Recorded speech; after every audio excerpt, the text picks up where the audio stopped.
ننګرهار کې په ځانمرګي برید کې د وژل شوي فرهاد کورنۍ سره د میلمه راډیو د خبر له خپرېدو وروسته تعاون خیریه بنسټ مرسته وکړه. په یاده مرسته کې وړه، غوړي، چای، بوره، د چای میوه، لوبیا، دال، مکرومي، ځینې نور توکي شامل وو.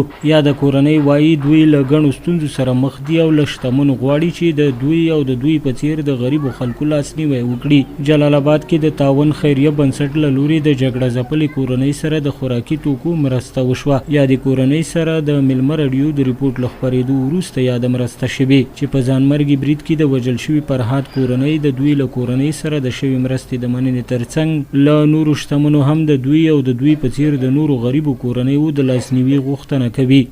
دغه په یو وخت په باندې کار کوم، د ملا رګ مې بند دی، عملیات پېښور کې وایي عملیات کوم دی او پیسې را سره نو، بس د یو میاشت دوا مې واخیست راغلم او نور د خدای هیله ده.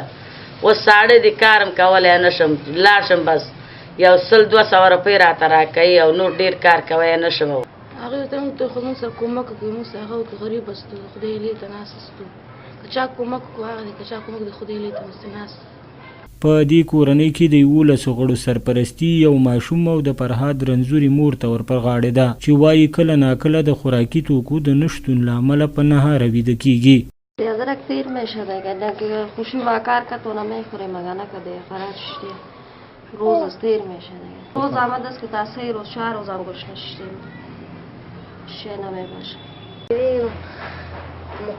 مورکه خون که کار که شی راوڑی و شنه خودی لیتا ناتی ریسلو را دی ناتی که لگه تیرو.